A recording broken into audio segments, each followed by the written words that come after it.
Halo semuanya, kami mahasiswa S1 Manajemen dari Fakultas Ekonomi dan Bisnis Universitas Lampung.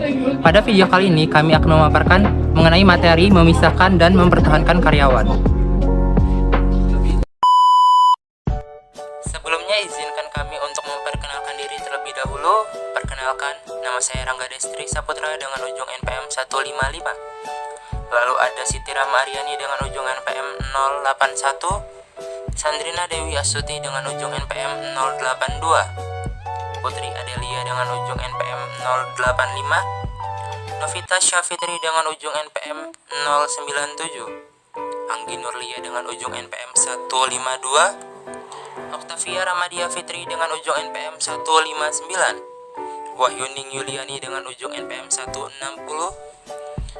Anissa Mulia Lestari dengan ujung NPM 162, Nahdiatul Mukarramah dengan ujung NPM 170, Nita Kusuma Mardiah dengan ujung NPM 050. Berikut ini kami akan menjelaskan mengenai materi bab 11. Selamat menyaksikan semuanya. Sebelum lanjut ke materi, alangkah baiknya jika kita mengetahui tujuan dari pembelajaran kita pada bab kali ini, yang mana tujuan pembelajaran tersebut adalah sebagai berikut. Yang pertama, dapat membedakan pergantian paksa dan sukarela dan menjelaskan pengaruhnya terhadap organisasi. Yang kedua, mengetahui bagaimana karyawan menentukan apakah organisasi memperlakukan mereka dengan adil. Yang ketiga, mampu mengidentifikasi persyaratan hukum untuk karyawan disiplin. Yang keempat, meringkas cara organisasi dapat mendisiplinkan karyawan secara adil. Yang kelima, memaparkan bagaimana ketidakpuasan kerja mempengaruhi perilaku karyawan.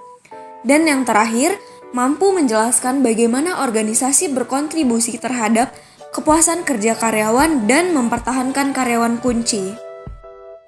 Nah, kali ini kita ngebahas tentang pergantian karyawan. Pergantian karyawan itu sendiri ada dua jenis. Yang pertama, pergantian paksa, dan yang kedua, pergantian sukarela.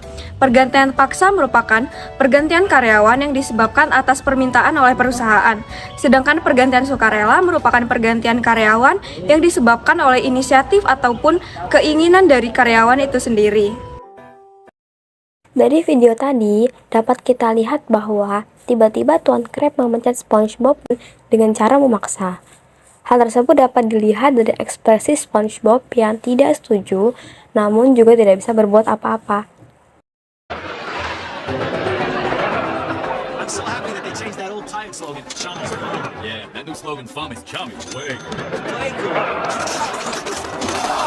Patrick, my boy, you really earned that promotion. Thanks, Monster. My resignation. But you're my whole burned out. See? Anyway, you can... Anybody can sell to my idiot customer. Dari video tadi, dapat dilihat Patrick mengundurkan diri secara sukarela dari Cambaket akibat kelelahan. Video tadi sangat signifikan dari materi yang barusan dibahas, yaitu pergantian karyawan secara sukarela. Pergantian karyawan terdapat sisi merugikan dan menguntungkan. Apabila tingkat pergantian karyawan semakin tinggi, maka hal tersebut dapat merugikan perusahaan, yaitu penurunan produktivitas bagi karyawan lama dan juga dapat menggerogoti dana perusahaan akibat biaya yang dikeluarkan terlalu besar. Sebelum kita ke pembahasan yang berikutnya, lebih baik kita mengenal apa itu prinsip keadilan. Jadi, prinsip keadilan merupakan menanamkan sikap untuk bersikap adil kepada semua pihak, tanpa membeda-bedakan dari segala aspek, misalnya dari aspek ekonomi maupun aspek hukum itu sendiri. Di dalam organisasi, karyawan dapat menentukan apakah mereka diperlakukan dengan adil apabila, yang pertama, tidak ada sikap pilih kasih, yang kedua, mendapatkan promosi sesuai dengan kemampuan dari masing-masing karyawan, yang ketiga, mendapatkan kesempatan yang sama untuk penyuarakan pendapat antar karyawan, dan yang terakhir, mendapatkan reward atau penghargaan yang adil. Nah, sebelumnya kan kita sudah membahas tuh prinsip keadilan. Sekarang kita akan membahas mengenai persyaratan resmi perusahaan dalam memperlakukan karyawannya. Sebab perusahaan dalam memperlakukan karyawannya tidak boleh semena-mena ataupun sembarangan. Setidaknya ada 3 hal yang harus perusahaan perhatikan dalam memperlakukan karyawannya. Yang pertama ialah perusahaan jangan sampai melakukan pelepasan yang keliru. Maksud dari pelepasan yang keliru ialah perusahaan dalam melakukan pemberhentian karyawan seharusnya tidak merusak perjanjian tersirat ataupun kebijakan publik. Kemudian yang kedua ialah perusahaan jangan sampai melakukan diskriminasi terhadap karyawannya dalam membuat ataupun mengambil keputusan, baik itu diskriminasi usia, jenis kelamin, kemudian ras, ataupun status perlindungan sosial karyawannya. Nah, poin yang ketiga ialah perusahaan harus menjaga privasi karyawannya. Atasan ataupun pengusaha perlu memastikan bahwa informasi yang mereka dapatkan dan gunakan untuk mendisiplinkan karyawannya itu relevan. Kemudian atasan juga harus dengan bijak menentukan siapa saja orang yang dapat mengakses ataupun melihat informasi mengenai karyawannya. Nah, materi selanjutnya ada masalah penyelesaian sengketa. Metode ini digunakan untuk menyelesaikan masalah dengan kesepakatan atau solusi. Ini dibagi menjadi 4. Yang pertama kebijakan pintu terbuka, yang kedua peer review, yang ketiga mediasi, dan yang keempat arbitrase.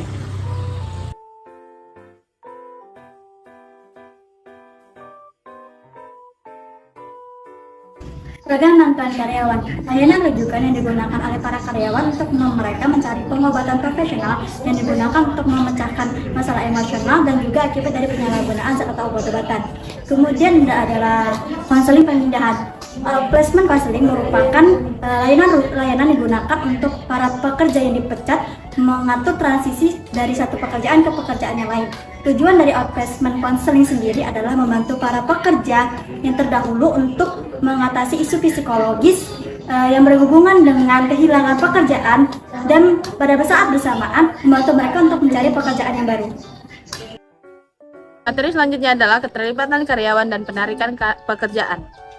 Keterlibatan karyawan merupakan pendekatan dari perusahaan yang menghadirkan kondisi yang tepat bagi semua karyawan untuk memberikan yang terbaik, berkomitmen pada tujuan dan nilai-nilai perusahaan, dan termotivasi untuk berkontribusi pada kesuksesan perusahaan namun tetap seimbang dengan meningkatkan kesejahteraan karyawan itu sendiri.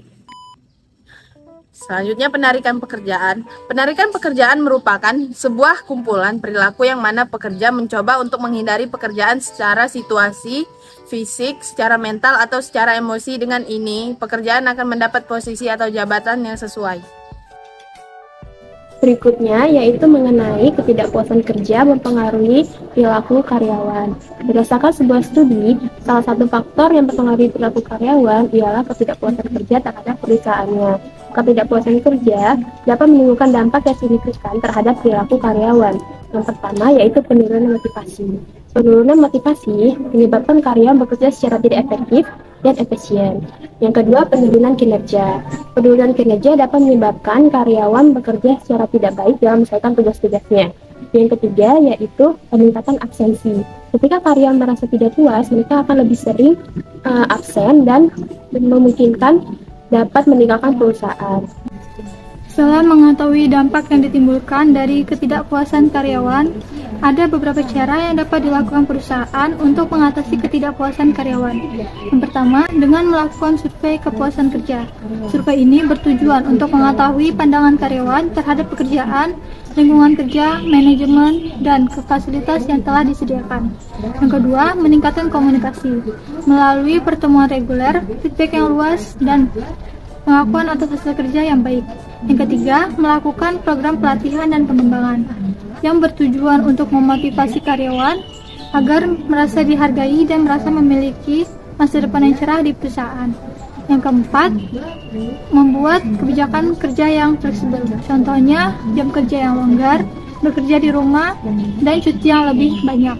Yang kelima, menciptakan lingkungan kerja yang positif, yaitu lingkungan kerja yang ramah, mendukung, dan kolaboratif.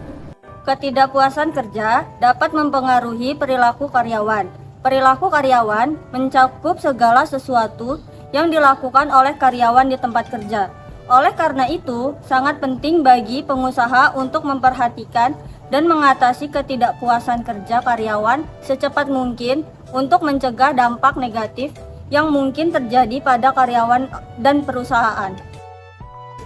Yang selanjutnya adalah kepuasan kerja. Kepuasan kerja merupakan sebuah perasaan menyenangkan yang dihasilkan ketika karyawan telah memenuhi atau hampir memenuhi nilai-nilai dari seseorang.